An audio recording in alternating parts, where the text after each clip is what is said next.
Assalamualaikum warahmatullahi wabarakatuh. Waalaikumsalam warahmatullahi wabarakatuh. Sudah semangat? Alhamdulillah. Bagaimana puasanya hari ini? Aduh, semangat puasanya ya. Tetap semangat, jangan mokel. Apa dan jangan mokel? Nggak puasa apa, Pak? Jangan puasa. Tidak apa-apa. Besok lagi sahur puasanya ya. Makannya juga. Ya, Pak. Nah, pada pertemuan kali ini, oh iya, sebelum kita mulai belajar, maka baiknya kita berdoa terlebih dahulu. Ketua kelasnya Mas Berdia bisa dipimpin ya. Berdoa mingguan.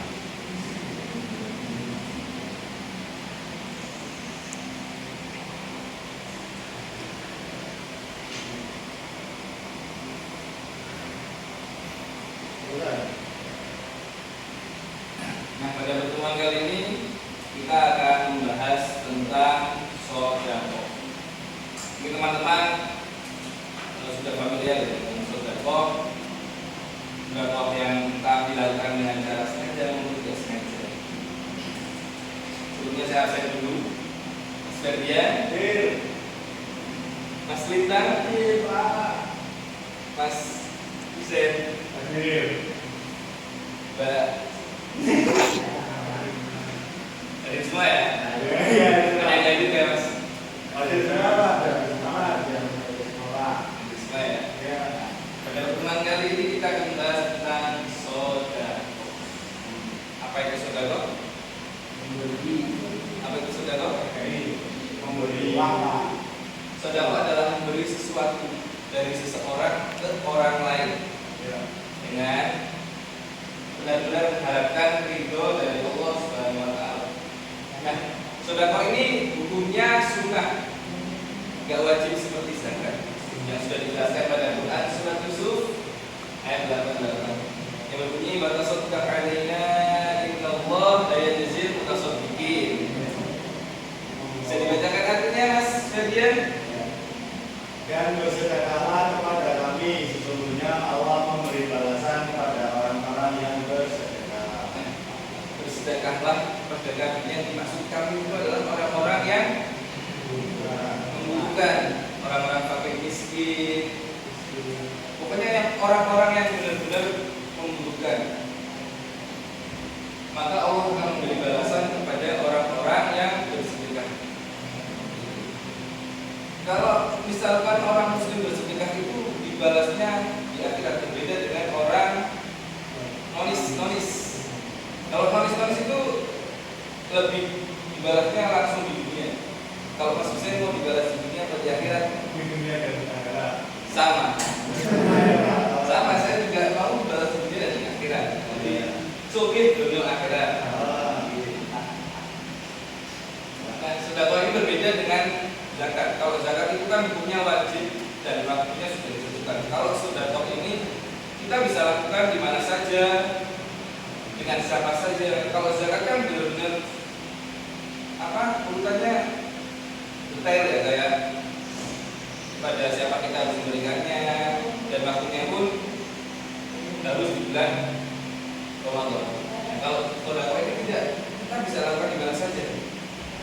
Entah di kampus, di sekolahan, meminjamkan buku teman atau memberikan bekal kepada teman, juga termasuk dengan sedekah. Dan sedekah ini tidak hanya tentang uang, kita bisa sedekah dengan barang-barang yang kita miliki, contohnya baju, makanan juga bisa. Jadi ini bisa dilakukan di mana saja dan kepada siapa saja. Orang kaya boleh menerima sedekah. Next ya. Berikut adalah rukun sedekah. Tidak ada yang pernah tahu rukun sedekah? Dulu ya. Nah, syaratnya ada yang pertama orang yang memberi, harus ada orang yang memberi. Kalau misalkan sedekah nggak ada orang yang memberi gimana? Bisa ya. Yang kedua orang yang diberi. Nah ini juga sama. Kalau misalkan nggak ada orang yang memberi, Kita mau sodakohnya gimana? Nah, orang ini harus kita benar-benar mencari orang yang sangat membutuhkan. Seperti saya itu Bapak. Wah. Yang ketiga yaitu ijab dan qabul. Pernyataan pemberian dari orang yang memberi. Sedangkan qabul adalah pernyataan penerimaan dari orang yang menerima. Ini harus ada ijab qabulnya. Kadang-kadang ada orang kaya ya, misalkan orang kaya yang orang yang sok kaya lah, bukan ketika kita memberi sedekah ini misalnya sikapnya acuh gitu ya, seperti nggak mau menerima tapi gimana gitu. Maksudnya kan pernah ada yang mendengar kayak gengsi gitu. Nah itu perlu dihindari orang-orang. Lalu yang keempat, barang yang diberikan. Ini juga harus ada barang yang diberikan. Entah itu berupa uang atau barang yang lainnya. Paham ya?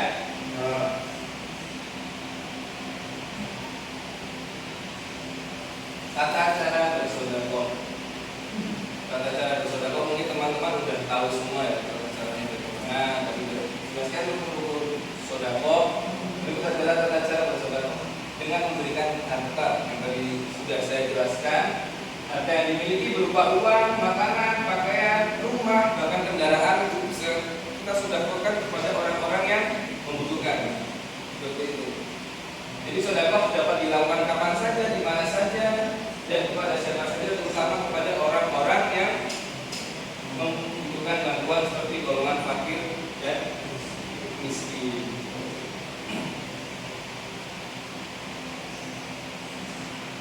Nah, manfaat bersedekah. Kalian jangan takut untuk bersedekah. Tidak dapat apa-apa, mengurangi harta. Jangan takut seperti itu. Sedekah itu juga ada manfaatnya. Yang pertama yaitu dapat membantu meringankan beban orang lain. Dengan kita meringankan beban orang lain, kan otomatis kita akan tergabung. Jadi rasanya menjadi orang yang membutuhkan. Dan caranya kita bisa membantu orang lain yang membutuhkan. Lalu dapat menumbuhkan rasa kasih sayang antar sesama. Itu ya sesama itu. Dapat menunjukkan rasa kasih sayang antar sesama. Jadi kita sebagai makhluk hidup sosial, maka kita harus tidak bisa ya hidup sendiri. Kita perlu juga membutuhkan bantuan orang lain dan orang lain perlu bantuan dari kita. Nah, yang ketiga seperti yang saya jelaskan dapat merasakan penderitaan orang lain.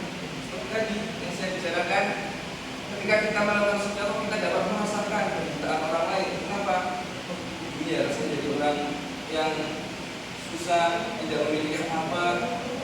Kita bisa merasakan itu karena yaitu kita harus bersedekah agar bisa merasakan penderitaan orang lain, agar nantinya orang lain tidak merasakan lebih buruk.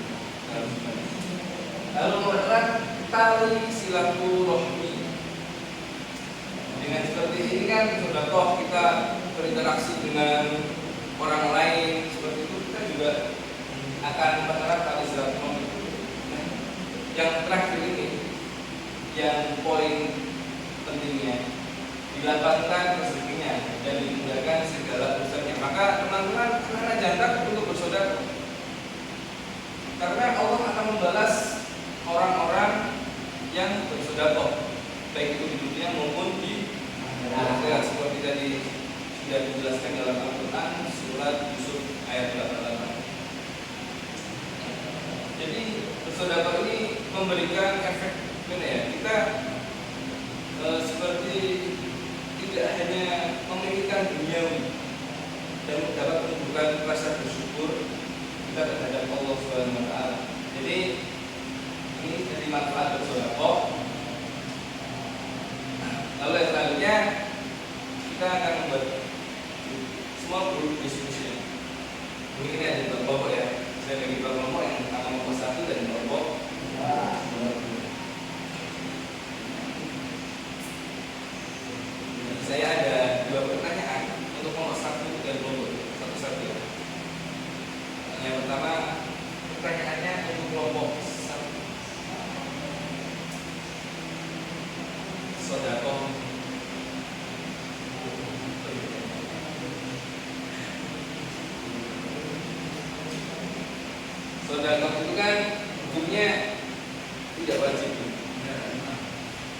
Bagaimana tanggapan Anda? Dan pengemis itu kan sangat dilarang. Pengemis itu kan dilarang bagi kecuali orang-orang yang benar-benar membutuhkan. Bagaimana tanggapan kalian jika ada orang yang mampu, badannya sehat dan mampu untuk bekerja tapi pengemis? Apakah orang tersebut boleh menerima sedekah atau tidak boleh, dan berikan alasannya? Itu untuk kelompok 1 ya. Untuk kelompok 2, pertanyaannya mudah saja, didiskusikan ya kan. Kelompok 2 pertanyaannya yaitu mengapa orang non muslim itu lebih ketika bersedekah dibalasnya di dunia? Silakan didiskusikan terlebih dahulu.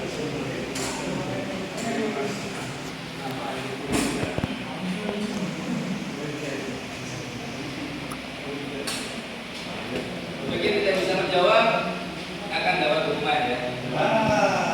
Hukumannya hukumannya mempresentasikan apa yang telah tadi saya sampaikan.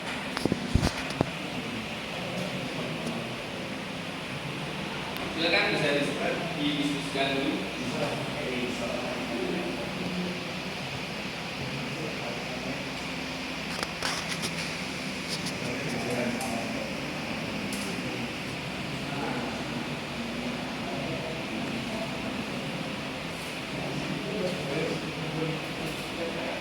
Silakan kelompok 1 bisa dipresentasikan jawabannya. Sini aja Pak. Begini Mas. Walaupun puasa kita harus tetap semangat. Saya semangat Mas. Kalau menurut kelompok kami itu seharusnya modal tersebut tetap harus bekerja dan tidak boleh kalau karena dia masih sehat dan tubuhnya mampu dan dia juga tidak termasuk dalam golongan miskin. Namun dia masuk dalam golongan fakir karena dia itu masih kaya tapi membutuhkan uang yang berlebih sehingga dia melakukan Betul sekali jawabannya. Sangat kelompok 1. Betul sekali jawaban dari Mas Hussein. Kelompok 1, kepakiran dari kelompok 1. Orang yang raganya itu masih sehat, masih bisa untuk bekerja, itu bukan termasuk dari golongan orang yang miskin, tapi golongan orang yang fakir. Seharusnya dia itu bekerja untuk mencari nafkah dan untuk keluarganya, bukan dengan cara yang lebih baik lah, bukan dengan cara mengemis. Jadi hukumnya tidak boleh untuk orang yang seperti itu mendapatkan sedekah, tapi tidak apa-apa, sudah bersihkan. Tapi lebih baik tidak boleh mengemis. Kalau sudah ketemu jawabannya, silakan bisa dipresentasikan.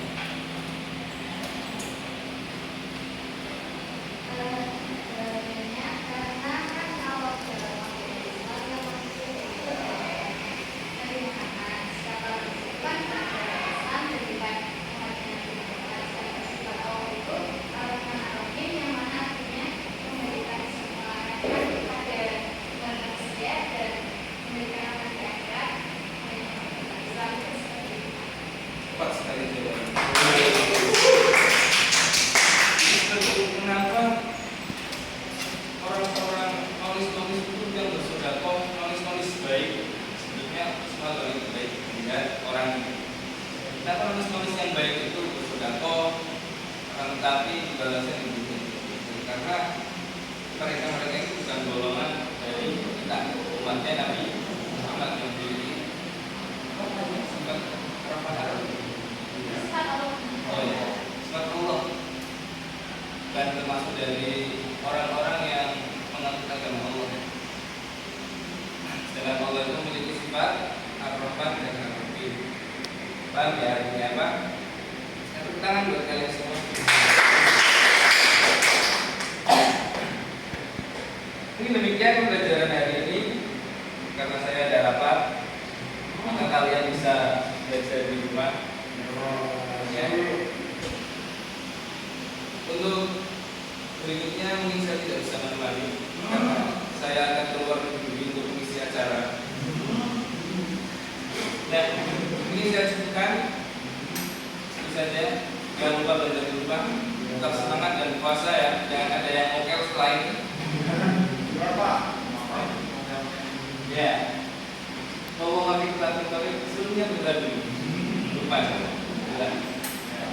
dulu.